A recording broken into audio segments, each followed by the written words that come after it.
This is the research paper that talks about how an infestation of bush honeysuckle decreases timber growth. And this is the real issue with this bush honeysuckle from an economic perspective, because most landowners buy forested ground as an investment. You know, typically you buy it to harvest timber for periodic income every 10 to 20 years or so. And what this paper showed was that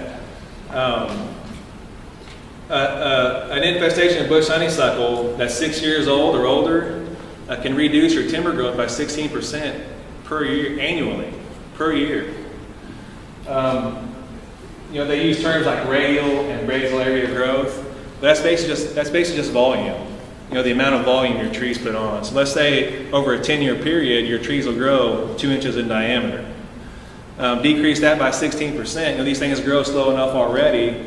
A 16% decrease in growth every year is extremely significant. That it started decreasing growth from year 6 on. So once the infestation starts, it doesn't really decrease timber growth until year 6. This paper here talks about kind of how bush honeysuckle first gets established, which is what we're dealing with in southern Illinois right now. Okay, from Jackson County over to the Ohio River and south. It's a pretty light infestation most places you go.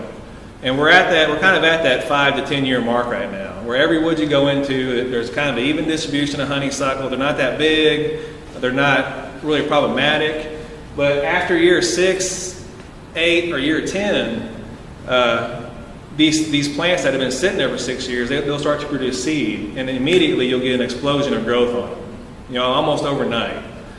And that, you know, so the growth reduction in your trees begins around year 6, and we have a term that we use in forestry called early detection rapid response, which is basically when you're out in your woods and you see these plants, you get on it right away. You just nip it in the butt and you take care of it.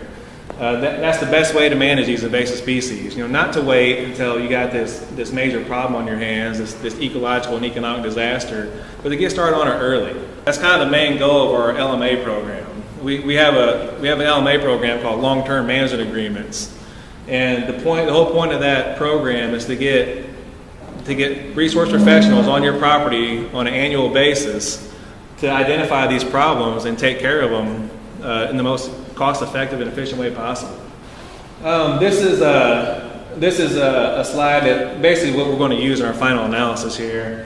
The growth loss from year 6 to year 20. So this is a light infestation. This is a typical infestation you would find in southern Illinois.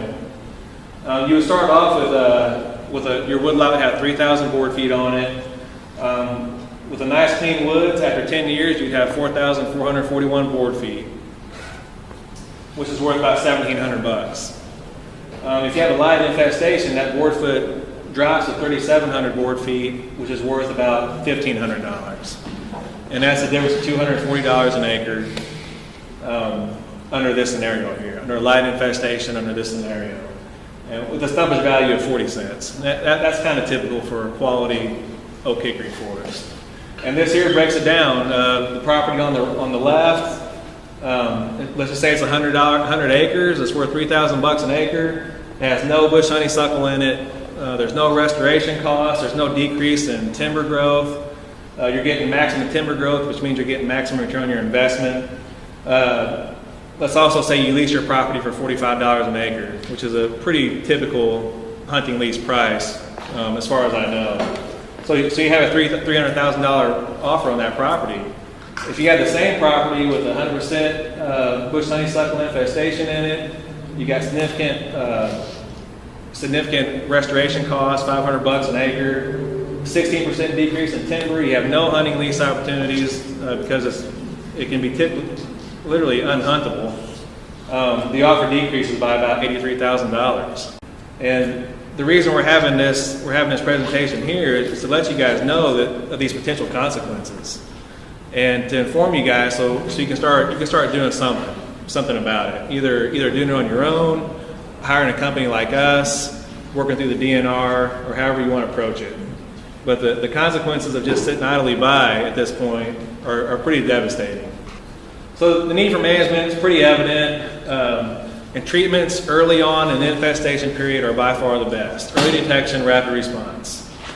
And there's lower cost for light infestation. A really light infestation, you're looking at $40 an acre or so, as compared to $500 for a heavy one. The value and productivity of your forest is never lost. The integrity is never lost. It's just always best to get out there early and get rid of these invasive plants.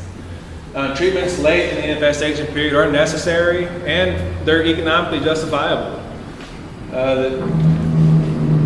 And the benefits are immediate. There's papers out there that show once you get rid of this stuff, the very next year, you will have a diverse array of native flora out there. And I have pictures to show that. And this is an example. That's early spring again. You can see the bush honeysuckle, little shrubs dotted around. That's a 5-6 year infestation right there, on the verge of an explosion. But a guy could basically treat 5-10 acres of that in a day. These plants are so small you can really hand pull them. You can even decrease your herbicide costs. So early detection, rapid response. It's very important to get on it early and fast.